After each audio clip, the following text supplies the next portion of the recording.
ఆమె పేరు గురించి కల్వకుంట్ల అనే ఇంటి పేరు ఇప్పటివరకు అట్నే పెట్టుకుందని కొంతమంది అంటున్నారు. ఇంకో కొంతమంది ఏమో ఇప్పుడు ఏదో మాతృస్వామ్యాన్ని అట్లనే పొడిగిస్తా ఉందని కొంతమంది అంటున్నారు. ఇప్పుడు ఒకప్పుడు ఇంటి పేరు పెళ్లి కాగానే మారేది. అవును, ఇంటి పేరు పెళ్లి కాగానే మారేది.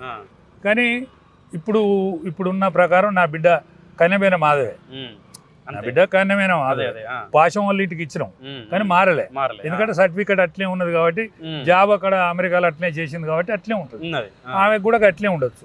కానీ మొన్న ఆయన నేను కవితను నేను మారిపోయినా, నా భర్త ఈ కాంచెల్లి ఉంటాడు నా పక్కకు, ఇప్పుడు చెప్పినప్పుడు మారవాలి. ఇప్పుడు భర్త యాదికి వచ్చిన ఇన్ని రోజుల బట్టి కేసీఆర్ ఇన్ని రోజుల బట్టి తండ్రి యాదులు ఉండదు. తండ్రిని యాదుకుందుకుంటా తప్పలేదు.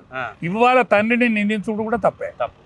ఇవాళ నీ తండ్రిని నిందించినా, మీ అన్నని నిందించినా, మీ బావని నిందించినా నీది అంతే తప్పు. అంతే. నువ్వు పదవిలో ఉన్ననాడు మీ తండ్రి తప్పులు చెప్పను. ఇప్పుడు పదవిలో ఉన్నప్పుడు ఈమె కనుక ఒకవేళ తండ్రిని కావచ్చు, బావని కావచ్చు, అన్నని కావచ్చు, ఇప్పుడు ఎట్లా అయితే ప్రశ్నిస్తా ఉందో అప్పుడు అట్నే ప్రశ్నిస్తే తెలంగాణ ప్రజలు కూడా స్వాగతించేవాళ్ళు. కొంత ఇందులో నిజాయితీ ఉన్నది, ఈ అమ్మాయి నిఖచ్చితం మనిషి అని అనుకుందరు. కానీ నీ పదవి పోయిన తర్వాత, నిన్ను పార్టీలో తీసేసిన తర్వాత, ఇప్పుడు ఇల్లు కూసైనాక నువ్వు డాబా కడతానంటే ఎవరు నమ్ముతాడు? అంతే.